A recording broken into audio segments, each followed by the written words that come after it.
have weighed specifically on my heart and on the hearts of many across the state. The issue of racial reconciliation is not a political issue for me. It's not an issue between conservatives and liberals. In fact, we should firmly reject any attempt to make it such, but instead address this as an issue that is, in fact, a human being issue, and for me, what is a spiritual issue, remembering that every human being is created by God in His image and should be respected as such. There have been many flashpoints in recent weeks, and these flashpoints represent years of pain and years of long-held attitudes of indifference. Yet the events of the last month have, I believe, created an opportunity for growing understanding and for striving for progress and for rejecting any temptation to wave off what's happening in our country right now. It's a time to engage issues of racial reconciliation head on, because that is the heart of the matter. And to me, currently, that looks like constant communication with black leaders, with faith leaders, with law enforcement. You know, Scripture tells us that where there is no guidance, the people fall. But with an abundance of counsel, there's safety. And my abundance of counsel is diverse and thoughtful, willing to put voice to experiences that I have not had.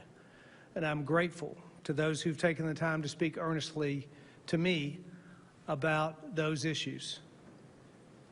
Make no mistake, however, there is a tremendous distraction pulling away from racial reconciliation as being the heart of the matter. Calls to defund the police or embrace lawlessness or play politics are unproductive. We're at a critical crossroads in Tennessee that's going to require us to drop the political theater and to embrace the dignity of each of our neighbors. And symbols matter. Proclamations and statues are not just snapshots of our history. They are a window into what we value. For example, take the Nathan Bedford Forrest bust and the tension that it creates between elevating history and elevating painful symbolism. And as I've said, at the very least, I believe there ought to be context around the bust, especially since Forrest represents a particularly painful part of history for African Americans. Our efforts there were slowed by the events of the last few months, but we're already working to fill the vacancies on the Capitol Commission, and those vacancies will be filled in the next few weeks, and we'll schedule a meeting soon after that.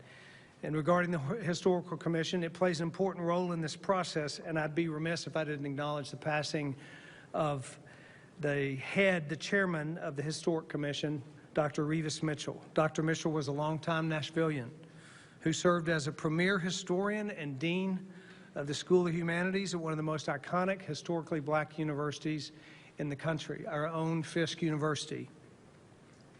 Maria and I offer prayers of comfort to his family, and certainly his passing leaves a void in our state.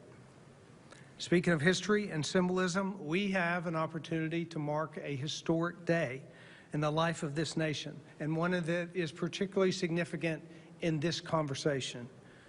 Tomorrow marks the end of slavery in the United States on June 19th of 1865, and I'll be signing a Juneteenth proclamation to recognize this day as it represents the promise of a free and just society for every Tennessean. We are at a transformative time in our country, and I believe that our state can be a force for restoration during this time, and we can be an example to the rest of the nation.